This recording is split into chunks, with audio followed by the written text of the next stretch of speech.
ओम शांति। आज की तारीख है 13 फरवरी 2026। साकार महावाक्य। बाबा कहते मीठे बच्चे, यहाँ तुम्हारा सब कुछ गुप्त है। यहाँ तुम्हारा सब कुछ गुप्त है, इसीलिए तुम्हें कोई भी ठाट नहीं करना है। इसीलिए तुम्हें कोई भी ठाट नहीं करना है। ठाट समझते हो? दिखावा। इसीलिए तुम्हें कोई भी ठाट नहीं करना है। अपनी नई राजधानी के नशे में रहना है। ठाट समझ में आया? अपनी नई राजधानी के नशे में रहना है। बाबा कहते मीठे बच्चे, यहां तुम्हारा सब कुछ गुप्त है? इसीलिए तुम्हें कोई भी ठाट नहीं करना है। अपनी नई राजधानी के नशे में रहना है। आज का प्रश्न, श्रेष्ठ धर्म और दैवी कर्म की स्थापना के लिए तुम बच्चे कौन सी मेहनत करते हो? श्रेष्ठ धर्म और दैवी कर्म की स्थापना के लिए तुम बच्चे कौन सी मेहनत करते हो?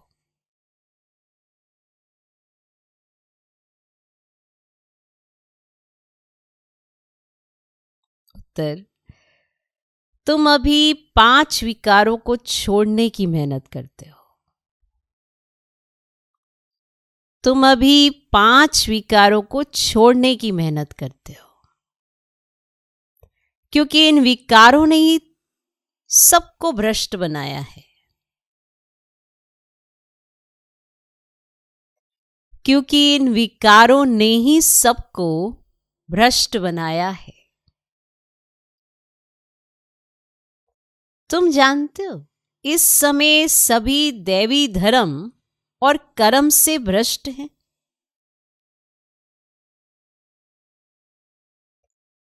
तुम जानते हो, इस समय सभी दैवी धर्म और कर्म से भ्रष्ट हैं। बाप ही श्रीमत देकर श्रेष्ठ धर्म और श्रेष्ठ दैवी कर्म की स्थापना करते हैं। बाप ही श्रीमत देकर श्रेष्ठ धर्म और श्रेष्ठ दैवी कर्म की स्थापना करते हैं। तुम श्रीमत पर चल बाप की याद से विकारों पर विजय पाते हो। तुम श्रीमत पर चल बाप की याद से विकारों पर विजय पाते हो।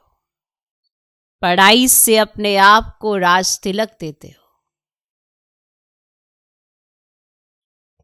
पढ़ाई से अपने आप को राज तिलक देते हो। श्रेष्ठ धर्म और दैवी कर्म की स्थापना के लिए तुम बच्चे कौन सी मेहनत करते हो? उत्तर, तुम अभी 5 विकारों को छोड़ने की मेहनत करते हो, क्योंकि इन विकारों ने ही सबको भ्रष्ट बनाया है। तुम जानते हो, इस समय सभी दैवी धर्म और कर्म से भ्रष्ट हैं। बाप ही श्रीमत देकर श्रेष्ठ धर्म और श्रेष्ठ दैवी कर्म की स्थापना करते हैं। तुम श्रीमत पर चल बाप की याद से विकारों पर विजय पाते हो। पढ़ाई से अपने आप को राज तिलक देते हो। जितना पढ़ेंगे, जितना समझेंगे, प्राप्ति अपनी है। बाकी सबके अपने हाथ में है। आज का गीत है, तुम्हें पाके हमने जहान पा लिया। ओम शांति। मीठे मीठे रूहानी बच्चों ने ये गीत सुना। रूहानी बच्चे ही कहते हैं कि बाबा, बच्चे जानते हैं ये बेहद का बाप बेहद का सुख देने वाला है, अर्थात वे सभी का बाप है। उनको सब बेहद के बच्चे आत्माएं याद करते रहते हैं, किस ना किस प्रकार से याद करते हैं, परंतु उनको ये पता नहीं है कि हमको कोई उस परम पिता परमात्मा से विश्व की बादशाही मिलती है। तुम जानते हो हमको बाप जो सत्युगी विश्व की बादशाही देते हैं वह अटल अखंड अडोल है। वह हमारी बादशाही 21 जन्म कायम रहती है। सारे विश्व पर हमारी राजाई रहती है, जिसको कोई छीन नहीं सकता, लूट नहीं सकता। हमारी राजाई है अडोल, क्योंकि वहां एक ही धर्म है, द्वैत है नहीं, वह है अद्वैत राज्य। बच्चे जब भी गीत सुनते हैं तो अपनी राजधानी का नशा आना चाहिए। ऐसे ऐसे गीत घर में रहने चाहिए। तुम्हारा सब कुछ है गुप्त, और बड़े बड़े आदमियों का बहुत ठाठ होता है, तुमको कोई ठाठ नहीं है।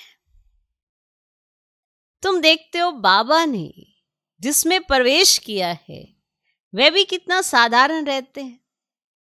ये भी बच्चे जानते हैं यहां हर एक मनुष्य अनराइटियस छीछी काम ही करते हैं, इसीलिए बेसमझ कहा जाता है। बुद्धि को बिल्कुल ही ताला लगा हुआ है। तुम कितने समझदार थे, विश्व के मालिक थे, अभी माया ने इतना बेसमझ बना दिया है जो कोई काम के नहीं रहे हैं। बाप के पास जाने के लिए यज्ञ तप आदि बहुत करते रहते हैं, परंतु मिलता कुछ भी नहीं है। ऐसे ही धक्के खाते रहते हैं। दिन प्रतिदिन अकल्याण ही होता रहता है।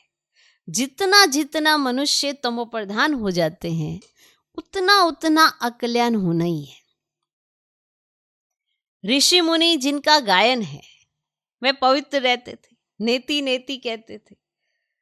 अभी तमोप्रधान बन गए हैं तो कहते हैं शिवोहम तत्त्वम, सर्वव्यापी है, तेरे मेरे में सब में है।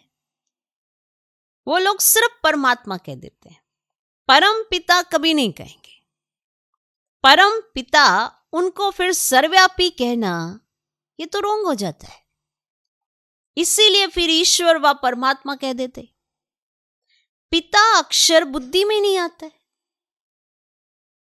करके कोई कहते भी हैं तो भी कहने मात्र। अगर परम पिता समझे तो बुद्धि एकदम चमक उठे। बाप स्वर्ग का वर्षा देते हैं और वह है ही हेवनली गॉड फादर, फिर हम नरक में क्यों पड़े हैं? अब हम मुक्ति, जीवन मुक्ति कैसे पा सकते हैं? ये किसकी भी बुद्धि में नहीं आता है। आत्मा पतित बन पड़ी है। आत्मा पहले सतो प्रधान समझदार होती है, फिर सतो रजो तमो में आती है, बेसमझ बन पड़ती है। अभी तुमको समझ आई है, आई समझ? अभी तुमको समझ आई है। बाबा ने हमको ये स्मृति दिलाई है। जब नई दुनिया भारत था तो हमारा राज्य था। एक ही मत, एक ही भाषा, एक ही धर्म, एक ही महाराजा महारानी का राज्य था। फिर द्वापर में वहां मार्ग शुरू होता है, फिर हर एक के कर्मों पर मदार हो जाता है। क्लियर? फिर हर एक के कर्मों पर मदार हो जाता है। कर्मों अनुसार एक शरीर छोड़ दूसरा लेते हैं। अभी बाप कहते मैं तुमको ऐसे कर्म सिखाता हूं जो 21 जन्म तुम बादशाही पाते हो। भल वहां भी हद का बाप तो मिलता है, परंतु वहां ये ज्ञान नहीं रहता है कि ये राजाई का वर्षा बेहद के बाप का दिया हुआ है, कि वहां जो आप राजाई कर रहे हो, वो जो आपको जायदाद मिली है वो हद के बाप से नहीं, बेहद के बाप से मिली है। वहां ये स्मृति नहीं रहती है। फिर द्वापर से रावण राज्य शुरू होता है, विकारी संबंध हो जाता है। फिर कर्मोनुसार जन्म मिलता है। जैसे जिसने कर्म किए उतना वो फल पाता है, उतना ही उसके हिस्से में प्रॉपर्टी आती है कर्मोनुसार, और वहीं उसका जन्म होता है। भारत में पूज्य राजाएं भी थे तो पुजारी राजाएं भी हैं। सत्युग त्रेता में सब पूज्य होते हैं और वहां पूजा व भक्ति कोई होती नहीं। कहां? फिर द्वापर में जब भक्ति मार्ग शुरू होता है तो यथा राजा रानी तथा प्रजा पुजारी भक्त बन जाते हैं। बड़े से बड़ा राजा जो सूर्यवंशी पूज्य था वही पुजारी बन जाते हैं। अभी तुम जो वाइसलेस बनते हो उसकी प्रारब्ध 21 जन्म लिए है। फिर भक्ति मार्ग शुरू होता है, देवताओं के मंदिर बनाकर पूजा करते रहते हैं। ये सिर्फ भारत में ही होता है। क्लियर? 84 जन्मों की कहानी जो बाप सुनाते हैं ये भी भारतवासियों के लिए है। और धर्म वाले तो आती बाद में, फिर तो वृद्धि होते होते ढेर के ढेर हो जाते हैं। वैरायटी भिन्न भिन्न धर्म वालों के फीचर्स हर एक बात में भिन्न भिन्न हो जाते हैं। रस्म रिवाज भी भिन्न भिन्न होती है। भक्ति मार्ग के लिए सामग्री भी चाहिए। जैसे बीज छोटा होता है, झाड़ कितना बड़ा है, झाड़ के पत्ते आदि गिनती नहीं कर सकते, वैसे भक्ति का भी विस्तार हो जाता है। ढेर के ढेर शास्त्र बनाते जाते हैं। अब बाप बच्चों को कहते हैं ये भक्ति मार्ग की सामग्री सब खत्म हो जाती है, अब मुझ बाप को याद करो। भक्ति का प्रभाव भी बहुत है ना, कितनी खूबसूरत है। कौन? भक्ति। नाच तमाशा गायन आदि कितना खर्चा करते हैं। अभी बाप कहते हैं मुझ बाप को और वर्षे को याद करो, आदि सनातन अपने धर्म को याद करो। अनेक प्रकार की भक्ति जन्म जन्मांतर तुम करते आए हो।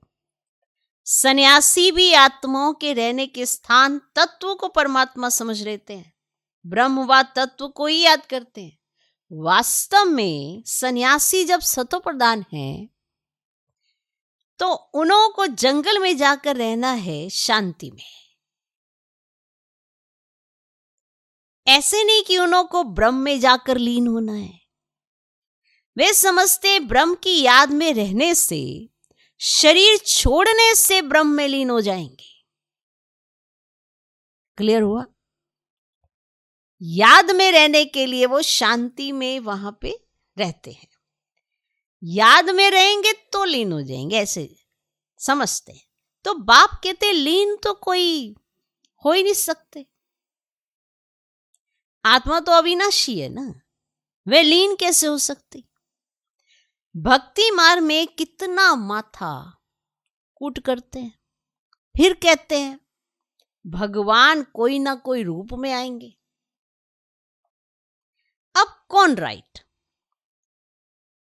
वे कहते हम ब्रह्म से योग लगाए ब्रह्म में लीन हो जाएंगे।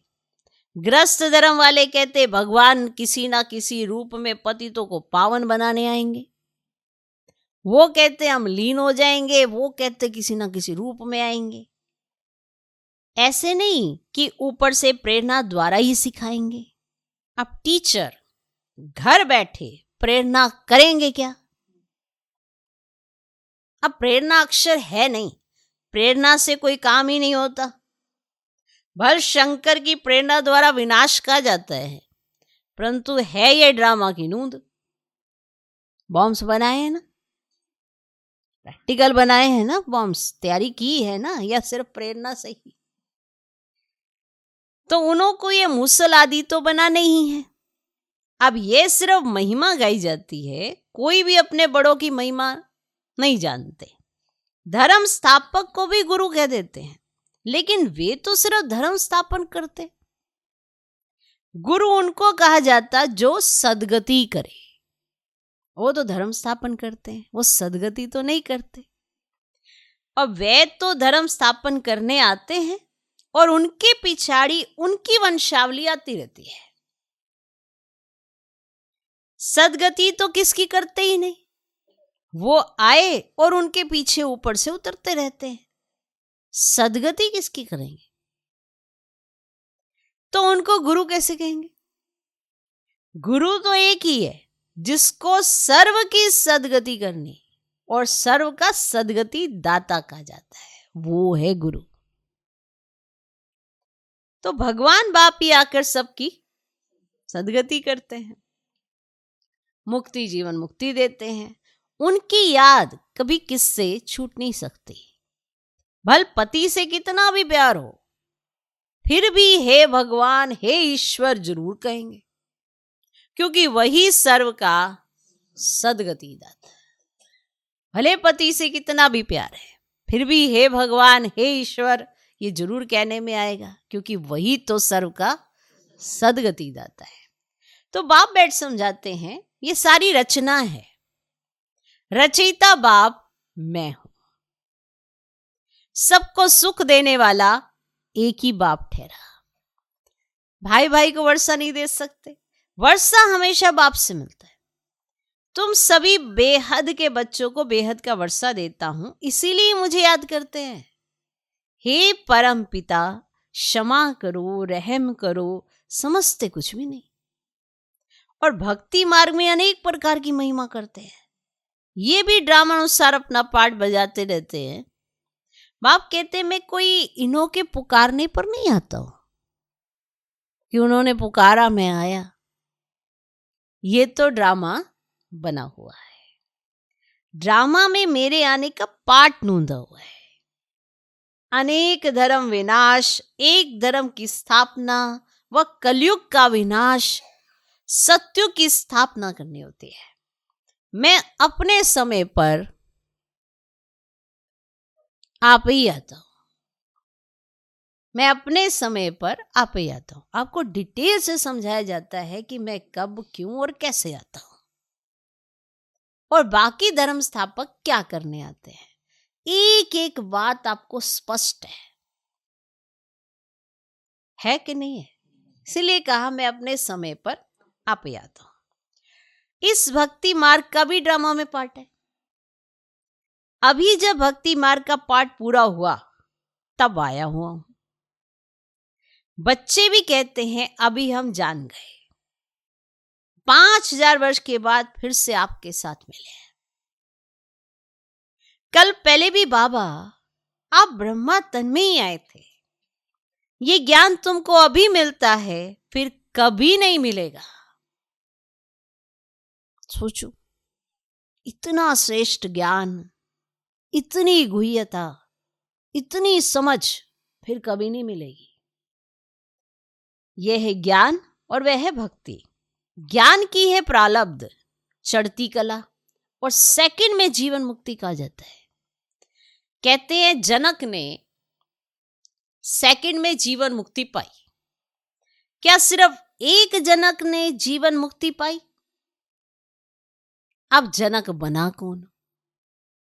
बात यह है ना। तो सिर्फ एक जनक ने तो जीवन मुक्ति नहीं पाई। जीवन मुक्ति अर्थात जीवन को मुक्त करते हैं इस रावण राज्य से। समझ आ गया सेकंड में? जिसे समझ आ जाती है उसके लिए हर कार्य करना सहज है। कोई भी कार्य आपको डिफिकल्टी तभी लगता है जब तक आपको समझ नहीं आया है, और जब वही कार्य आपको समझ में आ जाता है तो वही कार्य आपको बहुत सहज लगता है। जबकि पहले वो समझ नहीं आया था तो मुश्किल था, आज आपको समझ में आ गया तो बहुत सहजता से आप कर लेते हैं, क्योंकि आपको वो समझ आ गया। तो ये जो समझ आती है ना, ये सेकंड में ही आती है, इसके लिए घंटों नहीं लगते हैं। तो अगर आपको ये समझ में आ गया कि बाप कौन है, कैसा है, क्या करने आए हैं, तो फिर आपको ये भी समझ में आ जाएगा कि हमें क्या करना चाहिए। तो मिलेगी सेकंड में जीवन मुक्ति। बाप जानते हैं कि सब बच्चों की कितनी दुर्गति हो गई है। तो आप जानते हैं सब बच्चों की कितनी दुर्गति हो गई है, उन्हों की फिर सदगति होनी है, दुर्गति से फिर उच्च गति, मुक्ति, जीवन मुक्ति को पाते हैं। पहले मुक्ति में जाकर फिर जीवन मुक्ति में आएंगे, तो शांति से फिर सुखधाम में आएंगे। ये चक्र का सारा राज बाप ने समझाया। ये आपका ज्ञान नहीं है, ये परम पिता परमात्मा का ज्ञान है जो हम सुन रहे हैं। किसी का अपना पर्सनल ज्ञान नहीं है, ये बाबा ने ही समझाया है। तुम्हारे साथ और भी धर्म आते रहते हैं, मनुष्य सृष्टि वृद्धि को पाती जाती है। बाप कहते हैं इस समय ये मनुष्य सृष्टि का झाड़ तमो प्रधान जड़ी भूत हो गया है। आदि सनातन देवी देवता धर्म का फाउंडेशन सारा सड़ गया है, बाकी सब धर्म खड़े हैं और भारत में एक भी अपने को आदि सनातन देवी देवता धर्म का समझता नहीं है। समझता है कोई अपने आप को ये टाइटल देता है? नहीं देता, क्योंकि उसे पता है मेरे कर्म कैसे हैं देवता धर्म के, परंतु इस समय ये सब समझते नहीं है कि हम आदि सनातन देवी देवता धर्म के थे, क्योंकि देवताएं तो पवित्र थे, तो समझते हम तो पवित्र है ही नहीं, हम अपवित्र पतित अपने को देवता कैसे कहलाएं। तो ये भी ड्रामा के प्लान अनुसार रस्म पड़ जाती है हिंदू कहलाने की। आदमशुमारी में भी हिंदू धर्म लिख देते हैं, भल गुजराती होंगे तो भी हिंदू गुजराती कह देंगे। उनसे पूछो तो सही कि हिंदू धर्म कहां से आया, तो कोई को पता ही नहीं है, सिर्फ कह देते हमारा धर्म श्री कृष्ण ने स्थापन किया। कब? द्वापर से। तो द्वापर से ही ये लोग अपने धर्म को भूल हिंदू कहलाने लगे, इसीलिए उनको दैवी धर्म भ्रष्ट कहा जाता है। वहां सब अच्छा कर्म करते हैं, यहां सब छीछी कर्म करते हैं, इसीलिए धर्म भ्रष्ट, कर्म भ्रष्ट कहा जाता है। अब फिर श्रेष्ठ धर्म, श्रेष्ठ दैवी कर्म की स्थापना हो रही है, इसीलिए कहा जाता है अब इन 5 विकारों को छोड़ते जाओ। ये विकार आधा कल्प से रहे हैं, अब एक जन्म में इनको छोड़ना, इसमें ही मेहनत लगती है। मेहनत बिगड़ थोड़े विश्व की बादशाही मिलेगी। बाप को याद करेंगे तभी अपने को तुम राजाई का तिलक देते हो, अर्थात राजाई के अधिकारी बनते हो। जितना अच्छी रीति याद में रहेंगे, श्रीमत पर चलेंगे, तो तुम राजाओं का राजा बनेंगे। देख लो, जितना अच्छी रीति याद में रहेंगे, श्रीमत पर चलेंगे, तो तुम राजाओं का राजा बनेंगे। जितना अच्छी रीति याद में रहेंगे, श्रीमत पर चलेंगे, तो तुम राजाओं का राजा बनेंगे। पढ़ाने वाला टीचर तो आया है पढ़ाने। ये पाठशाला है ही मनुष्य से देवता बनने की, नर से नारायण बनाने की कथा सुनाते हैं। ये कथा कितनी नामी ग्रामी है। इनको अमर कथा, सत्यनारायण की कथा, तिजरी की कथा भी कहते हैं। तीनों का अर्थ भी बाप समझाते हैं। भक्ति मार्ग की तो बहुत कथाएं हैं, तो देखो गीत कितना अच्छा है। बाबा हमको सारे विश्व का मालिक बनाते हैं, जो मालिकपना कोई लूट ना सके। अच्छा, मीठे मीठे सिकिलदे बच्चों प्रति माता पिता बाप दादा का याद प्यार, गुड मॉर्निंग। रूहानी बाप की रूहानी बच्चों को नमस्ते। हम रूहानी बच्चों की भी रूहानी बाप को नमस्ते नमस्ते नमस्ते। Good morning good morning good morning. धारणा के लिए मुख्य सर पहला पॉइंट, सदा ये स्मृति रखनी है कि हम एक मत, एक राज्य, एक धर्म की स्थापना के निमित्त है, इसीलिए एक मत होकर रहना है।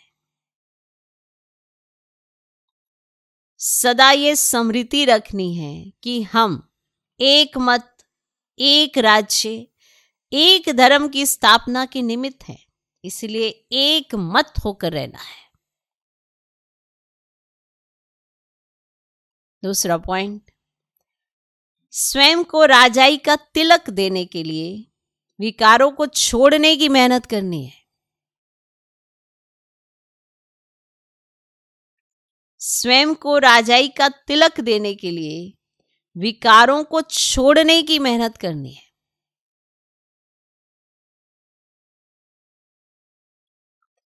पढ़ाई पर पूरा ध्यान देना है। पढ़ाई पर पूरा ध्यान देना है।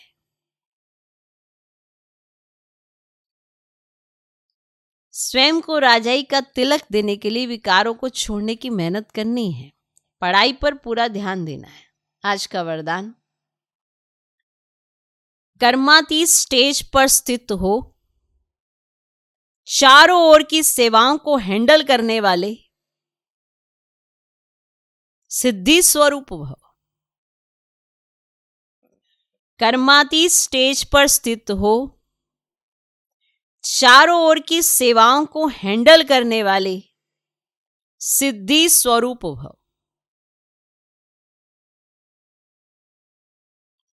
आगे चलकर चारों ओर की सेवाओं के विस्तार को हैंडल करने के लिए भिन्न भिन्न साधन अपनाने पड़ेंगे, क्योंकि उस समय पत्र व्यवहार या टेलीग्राम, टेलीफोन आदि काम नहीं करेंगे। ऐसे समय पर वायरलेस सेट चाहिए।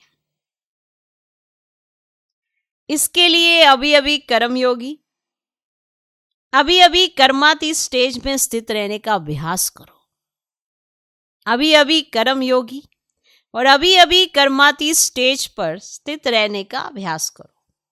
तब चारों ओर संकल्प की सिद्धि द्वारा सेवा में सहयोगी बन सकेंगे। तब चारों ओर संकल्प की सिद्धि द्वारा तो आप जो संकल्प करेंगे वो सिद्ध हो जाएगा। इस सिद्धि के द्वारा आप सेवाओं में सहयोगी बन सकेंगे, क्योंकि साधन तो बंद हो जाएंगे। आज का स्लोगन, परमात्म प्यार की पालना का स्वरूप, परमात्म प्यार की पालना का स्वरूप आपकी सहज योगी जीवन है। परमात्म प्यार की पालना का स्वरूप आपकी सहज योगी जीवन है। यह व्यक्ति इशारे एकता और विश्वास की विशेषता द्वारा सफलता संपन्न बनो। हर एक को दो बातें विशेष ध्यान में रखनी है। एक, सदा संस्कारों को मिलाने की यूनिटी। एक, सदा संस्कारों को मिलाने की यूनिटी। दूसरा, एक दो में विश्वास रख, सदा संतुष्ट रहना है और सबको संतुष्ट करना है। एक दो में विश्वास रख, सदा संतुष्ट रहना है और सबको संतुष्ट करना है। जब ये दोनों बातें सदा ध्यान में रहेंगी, तब बाप जो है, जैसा है वैसा दिखाई देगा और प्रत्यक्षता होगी। फिर से सुनो, हर एक को दो बातें विशेष ध्यान में रखनी है। एक, सदा संस्कारों को मिलाने की यूनिटी। दूसरा, एक दो में विश्वास रख, सदा संतुष्ट रहना है और सबको संतुष्ट करना है। जब ये दोनों बातें सदा ध्यान पर रहेंगी, तब बाप जो है, जैसा है वैसा दिखाई देगा और प्रत्यक्षता होगी। ओम शांति।